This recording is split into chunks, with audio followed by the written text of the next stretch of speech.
Hello good morning friends. आज जो हमारा टॉपिक है डिस्कशन का वो है tax planning for new business. सबसे पहले tax planning means reducing tax liability by using exemptions, deductions, rebates and relief. यानी टैक्स प्लानिंग क्या होता है? टैक्स लायबिलिटी को कम करना एग्जम्पशन, डिडक्शन, रिबेट और रिलीफ का यूज कर। एग्जम्पशन क्या होती है? जब जो कोई इनकम एग्जम्प्ट मतलब टैक्स फ्री होती है, मतलब सेक्शन 10 में वो कवर होती है, वो ग्रोस टोटल इनकम का पार्ट ही नहीं होती, उसको हम बोलते हैं एग्जम्प्ट। एक होता है डिडक्शन, पहले आप ग्रोस टोटल इनकम में ऐड करते हो, उसके बाद आप डिडक्शन लेते हो सेक्शन 80C टू 80U। एक होता है रिबेट्स, यानी टैक्स में से डिडक्शन मिलती है, उसको हम रिबेट बोलते हैं, सेक्शन 87A। एक resident individual having total income up to ₹5 lakh he can avail deduction from tax under section 87A, maximum ₹12,500। यानी एक रेजिडेंट इंडिविजुअल जिसकी टोटल इनकम 5 लाख रुपए तक है, उसको सेक्शन 87 में रिबेट मिल जाती है टैक्स के अंदर। कितनी मिलेगी? मैक्सिमम 12,500 तक। तो टैक्स प्लानिंग क्या होता है? टैक्स लायबिलिटी को कम करना एग्जम्पशन, डिडक्शन, रिबेट और रिलीफ को यूज कर। तो देखो टैक्स प्लानिंग कब होगी? जब टैक्स लायबिलिटी अराइज होगी। टैक्स लायबिलिटी कब अराइज होती है? जब इनकम होती है। इनकम कब होगी? जब बिजनेस होगा। तो यहाँ पर जो बातें हो रही, जब कोई एक नया पर्सन जब कोई बिजनेस सेटअप करता है तो बिजनेस को सेटअप कुछ फैक्टर्स को ध्यान में रखते हुए करेगा। ऐसे फैक्टर्स जिनके बेसिस पे वो इनकम टैक्स एक्ट 1961 में कुछ टैक्स बेनिफिट्स ले सके, जो टैक्स इंसेंटिव का फायदा उठा सके। तो एक नया बिजनेस करने के लिए कुछ फैक्टर्स ध्यान में रखे जाते हैं बिजनेसमैन द्वारा। सबसे पहले nature and size of business. Nature and size of business यानी जो बिजनेस का नेचर क्या होगा, आप डील किस में करोगे? रिटेल में करोगे, होटल इंडस्ट्री करोगे, मतलब नेचर क्या होगा बिजनेस का। साइज मतलब किस स्केल पे बिजनेस करना चाहोगे आप, लोकेशन कहाँ पे बिजनेस सेटअप करना चाहोगे आप। फॉर्म ऑफ बिजनेस ऑर्गेनाइजेशन मतलब आप क्या अकेले बिजनेस करोगे या कोई कंपनी बनाना चाह रहे हो या कोई फर्म के थ्रू बिजनेस करोगे आप। कैपिटल कैसे रेज करोगे आप, कैपिटल मतलब कैसे रेज करनी है, कौन से मीन्स, कौन से साधन होते हैं रेज करने के, जैसे डेट से करना है, इक्विटी से करना है, लीगल रिक्वायरमेंट्स क्या होती है उनको ध्यान में रखना पड़ता है, रिस्क डीलिंग कैपेसिटी को भी ध्यान में रखना पड़ता है। तो इन फैक्टर्स में से कुछ 4 फैक्टर्स जो इंपॉर्टेंट है, इनके बेसिस पे ही इनकम टैक्स एक्ट 1961 में टैक्स बेनिफिट्स अवेलेबल है। तो इनके बेसिस पे हम देख लेते हैं कौन कौन से टैक्स बेनिफिट्स अवेलेबल है। इन फैक्टर्स का टैक्स पे काफ़ी इफेक्ट है, टैक्स पे प्रभाव पड़ता है, यानी टैक्स लायबिलिटी कम हो जाती है, आपको डिडक्शन मिल जाएगी नए बिजनेस करने वाले को। तो on the basis of location, nature, size of business the following benefits are available under the income tax act 1961। अब जो मैं ये बता रहा हूँ आपको, कुछ इसमें से कुछ छोड़कर कुछ ऐसे बिजनेस है जिनकी डिडक्शन अभी फिलहाल नहीं मिलती, यानी नया बिजनेस करेंगे तो नहीं मिलती। लेकिन जो पुराने जिन्होंने बिजनेस ये कर चुके हैं, जो ये बिजनेस, उनको डिडक्शन मिल रही है। जैसे किसी को 10 साल तक मिलती जाएगी, तो यानी अगर 15 में बिजनेस किया तो 10 साल तक मिलेगी, तो 25 तक मिलती जाएगी, तो 2025 तक उनको डिडक्शन मिलेगी। तो ये जो लिस्ट है इसमें से 2-3 ऐसे हैं जिनका नया बिजनेस करने से डिडक्शन मिलेगी, बाकी सब पुरानी है, अभी नए बिजनेस में इनकी डिडक्शन नहीं मिलती। लेकिन फिलहाल आपको नॉलेज के लिए पता होना चाहिए। एग्रीकल्चर इनकम जो होता है फुली एग्जम्प्ट होता है अंडर सेक्शन 10 सबसेक्शन 1 के अंदर। यानी अगर कोई एग्रीकल्चर एक्टिविटीज की जाती है, उससे कोई इनकम आती है, वो होती है एग्रीकल्चर इनकम, वो पूरी की पूरी एग्जम्प्ट होती है, टैक्स फ्री होती है सेक्शन 10 सबसेक्शन 1 के तहत। अगर कोई नया बिजनेस सेटअप किया जाता है स्पेशल इकोनॉमिक जोन के अंदर, अब स्पेशल इकोनॉमिक जोन क्या होता है? ऐसा जियोग्राफिकल लोकेशंस होती है जहां पर गवर्नमेंट नोटिफाई करती है उस जोन को, उस एरियाज को एक्सपोर्ट को प्रमोट करने के लिए, एफडीआई को अट्रैक्ट करने के लिए, एम्प्लॉयमेंट जनरेट करने के लिए। तो गवर्नमेंट बोलती है कि अगर कोई बंदा स्पेशल इकोनॉमिक जोन में बिजनेस करता है, वहां से एक्सपोर्ट करता है, एक्सपोर्ट से जो भी प्रॉफिट गेन आएगा उसको पूरा का पूरा हम उसको डिडक्शन दे देंगे सेक्शन 10AA के तहत। उसके बाद अगर कोई इंफ्रास्ट्रक्चर डेवलपमेंट का बिजनेस करता है सेक्शन 80IA के तहत, यानी कोई रोड बनवाना, bridge, rail system, highway project, water supply project, उनको मेंटेन करना, उनको ऑपरेट करना, तो ऐसे केसेस में भी जो भी प्रॉफिट गेनर राइज होगा उसमें से उसको डिडक्शन मिल जाएगी 100%, 10 ईयर्स तक मिलेगी। लेकिन फिलहाल ये डिडक्शन अभी नहीं मिलती, नई बिजनेस वालों को नहीं मिलेगी, सिर्फ 17 तक ही थी, यानी 1 अप्रैल 17 तक जो बिजनेस कर चुके हैं उनको ये मिलती जा रही है 10 ईयर्स तक। जो है वो स्पेशल इकोनॉमिक जोन का डेवलपमेंट कर रहा है सेक्शन 80IB के तहत, तो उसको भी उसकी डिडक्शन मिल जाएगी। लेकिन फिलहाल ये डिडक्शन अभी नहीं मिल रही है क्योंकि ये भी 17 तक थी। उसके बाद स्पेशल कैटेगरी स्टेट यानी आईसी के तहत आते हैं, यानी कोई हिमाचल प्रदेश या उत्तराखंड के अंदर कोई बिजनेस करता है तो उसको डिडक्शन मिलती है 10 ईयर्स तक, लेकिन फिलहाल ये डिडक्शन भी अभी नहीं मिलती। नई बिजनेस वाले के लिए बात कर रहा हूँ, नया बिजनेस अगर करेंगे तो उसको डिडक्शन नहीं मिलेगी। पुरानी 12 तक ही ये अवेलेबल थी, यानी 10 साल तक ये मिलती है। यानी कोई बंदा अगर 12 में किसी ने बिजनेस ये स्टार्ट किया होगा तो उसको 22 तक मिलेगी, यानी नया बिजनेस कोई करेगा 18-19 में या 19 अभी 20 में तो उसको नहीं मिलेगी।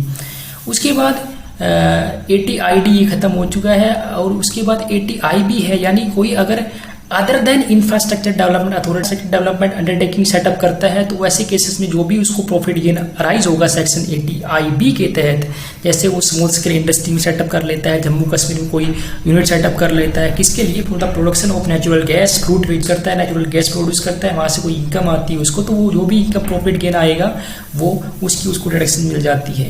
उसके बाद है बायोडिग्रेडेबल वेस्ट, यानी जो भी ये कूड़ा करकट होते हैं उनसे जो भी कोई पर्सन अगर पावर जनरेट करता है, कोई बायो फर्टिलाइजर्स बनाता है, बायो पेस्टिसाइड्स बनाता है, बायो गैस बनाता है, तो उसकी भी उसको डिडक्शन मिल जाती है 5 ईयर्स तक सेक्शन 80JJA के तहत।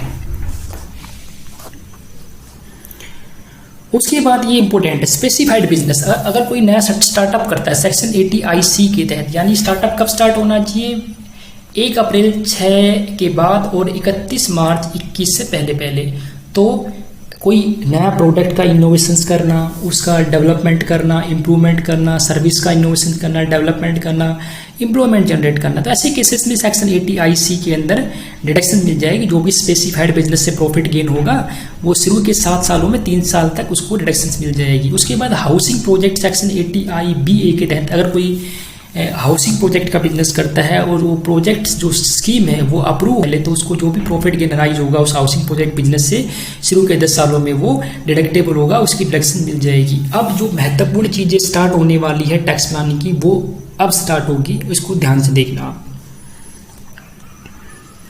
सबसे पहले इंपॉर्टेंट भी है tax planning for T, coffee and rubber industry under section 10 sub section 1 के अंदर। देखो एग्रीकल्चर इनकम अगर प्योर होता है तो वो तो पूरा एग्जम्प्ट होता है, लेकिन कुछ ऐसी एक्टिविटी होती है, कुछ ऐसे बिजनेस होते हैं जहाँ पर दोनों एक्टिविटी होती है, बिजनेस एक्टिविटी भी होती है और एग्रीकल्चर एक्टिविटी भी होती है। तो tax planning for T, coffee and rubber industry, यानी जो टी, कॉफी, रबर इंडस्ट्री होती है वो टैक्स प्लानिंग कैसे करेगी, तो टी, कॉफी, रबर इंडस्ट्री को जो भी इनकम आएगी, टी, कॉफी, रबर इंडस्ट्री को जो भी इनकम आएगी वो होती है कंपोजिट इनकम, जिसको हम बोलते हैं mix income. T, coffee, rubber industry को जो भी इनकम आएगी वो होती है कंपोजिट इनकम, जिसको हम बोलते हैं मिक्स इनकम, यानी उसमें एग्रीकल्चर इनकम भी होती है और बिजनेस इनकम भी होती है। उसमें एग्रीकल्चर इनकम भी होगी और बिजनेस इनकम यानी नॉन एग्रीकल्चर इनकम भी कह सकते हो आप, यानी पार्सली एग्रीकल्चर और पार्सली बिजनेस इनकम होती है। तो सवाल ये उठता है कि हम बाइफरकेट कैसे करेंगे, तो जो भी नेट प्रॉफिट आएगा टी, कॉफी, रबर इंडस्ट्री से उसको आप बाइफरकेट करने के लिए रूल्स बना रखे हैं। जो भी प्रॉफिट आएगा, जो भी इनकम आएगी टी, कॉफी, रबर इंडस्ट्री को उसकी दोनों एक्टिविटी करने से, बिजनेस और नॉन बिजनेस यानी एग्री और बिजनेस एक्टिविटीज करने से जो मिक्स इनकम आएगी उसका बाइफरकेशन कैसे करेंगे कि एग्री कितनी है और नॉन एग्री कितनी है। तो उसके लिए रूल्स बनाए गए हैं। रूल 7A बोलता है कि अगर कोई मैन्युफैक्चरिंग करता है रबर का और उस रबर से उसको जो इनकम आएगी उसका 65% को एग्री इनकम माना जाएगा और 35% नॉन एग्री इनकम माना जाएगा, यानी बिजनेस इनकम माना जाएगा। रूल 17B1 बोलता है कॉफ़ी के बारे में। अगर कोई कॉफ़ी को ग्रो करता है और क्योर करता है, कॉफ़ी को ग्रो करता है, क्योर करता है, सिर्फ कॉफ़ी बिजनेस से जो इनकम आएगी उसका 75% जो है वो एग्री इनकम होगा और 25% जो है वो नॉन एग्री इनकम होगा। उसके बाद रूल 7B1A यहाँ पर बोला कि अगर कॉफ़ी को ग्रो भी किया जा रहा है, क्योर्ड, रोस्ट यानी भुना भी जा रहा है, ग्राउंड उसको मिक्सअप भी किया जा रहा है, उसमें कोई फ्लेवरिंग भी डाली जा रही है, तो यानी यहाँ पर बिजनेस एक्टिविटी ज़्यादा हो रही है। तो ऐसे केसेस में जो भी इनकम आएगी कॉफ़ी बिजनेस जिसमें इतनी ज़्यादा एक्टिविटी हो रही है, roasted, grounded, mix chicory, flavouring, तो यहाँ पर थोड़ा रेशो कम कर दिया। तो यहाँ पे बोला 60% जो है वो एग्री इनकम मानी जाएगी और 40% जो है वो नॉन एग्री यानी बिजनेस इनकम मानी जाएगी। उसके बाद अगर कोई टी का बिजनेस करता है, ग्रोइंग एंड मैन्युफैक्चरिंग यानी बाग लगा के पत्ती को उगाया, उसमें मैन्युफैक्चरिंग की यानी चाय पत्ती बनाई और बेची, तो दोनों यहाँ पर एक्टिविटी हो रही है, बिजनेस की भी हो रही है और एग्री एक्टिविटी भी हो रही है। तो टी बिजनेस से जो भी इनकम आएगी उसका जो इनकम आएगी उसका 60% जो होगा वो एग्री इनकम हो जाएगा और जो 40% हो जाएगा वो बिजनेस इनकम यानी नॉन एग्री इनकम हो जाएगा। दूसरी महत्वपूर्ण बात, अब जो भी ये टी बिजनेस करने वाले हैं, इनको एक टी बोर्ड से अगर कोई सब्सिडी मिलती है सेक्शन 10 क्लोज 30 के अंदर, अगर टी बिजनेस करने वाले को टी बोर्ड से कोई सब्सिडी मिलती है फॉर द रीप्लांटेशन, यानी उनको दोबारा से रीप्लांट करने के लिए, रिप्लेसमेंट करने के लिए, एरिया का रिजुवनेशन करने के लिए, तो ऐसे केसेस में जो भी टी बोर्ड से उनको सब्सिडी मिलती है टी बिजनेस करने वाले को, वो एग्जम्प्ट होती है, लेकिन उसके लिए उनको एओ को सर्टिफिकेट दिखाना होगा जो उनको बोर्ड से मिलती है। ऐसे ही अगर सब्सिडी मिलती है, कहीं रबर कॉफ़ी बोर्ड से मिलती है रबर कॉफ़ी का बिजनेस करने वालों को, तो ऐसे केसेस में भी उनको अपने एओ को सर्टिफिकेट दिखाना होगा जो बोर्ड से मिलता है। उसके बाद सेक्शन 33A भी बोलता है कि अगर कोई रबर कॉफ़ी टी का बिजनेस करता है, अगर ये बिजनेस करने वाले टी कॉफ़ी रबर की कोई स्कीम है, टी कॉफ़ी रबर बोर्ड की कोई स्कीम है, और वो नाबार्ड बैंक में अपना कोई डेवलपमेंट अकाउंट खुलवाते हैं, बोर्ड की स्कीम के तहत नाबार्ड बैंक में कोई अपना डेवलपमेंट अकाउंट खुलवाते हैं और उस अकाउंट में अमाउंट डिपॉजिट करते हैं, उस अकाउंट में अमाउंट डिपॉजिट करते हैं, कितना कर सकते हैं 40% of the profit before taking deduction, ये डिडक्शन लेने से पहले या कोई लॉस को सेट ऑफ करने से पहले जो प्रॉफिट होगा उसका 40%, जो प्रॉफिट होगा उसका 40%, और जितना अमाउंट डिपॉजिट किया जाएगा विच एवर इज लोअर, दोनों में जो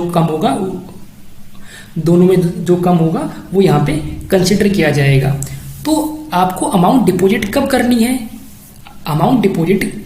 करनी है, before the expiry of 6 month from the end of the previous year, यानी प्रीवियस ईयर खत्म होने के 6 महीने के अंदर। अगर मैं बात करूँ प्रीवियस ईयर 1920 की, तो ये खत्म कब हो रहा है, 31 मार्च 2020 को खत्म होगा।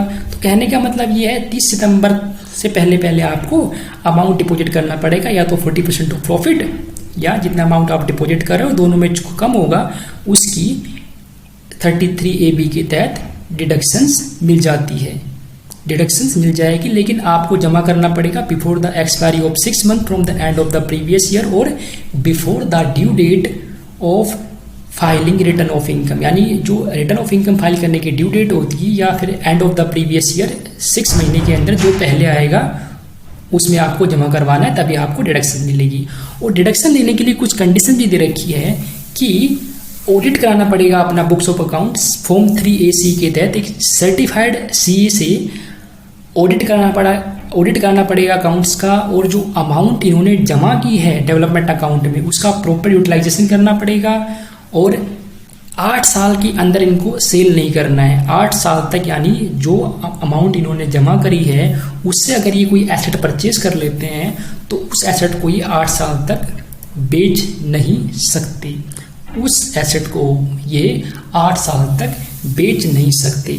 अब देखो इसके अंदर एक कॉन्सेप्ट और होता है पार्शियल इंटीग्रेशन, यानी एग्रीकल्चर इनकम वैसे तो पूरी एग्जम्प्ट होती है अंडर सेक्शन 10 सबसेक्शन क्लोज 1 के अंदर, लेकिन पार्शियल इंटीग्रेशन कब होता है जब किसी पर्सन की, किसी एसएससी की जो नॉन एग्री इनकम है वो काफ़ी ज़्यादा होती है।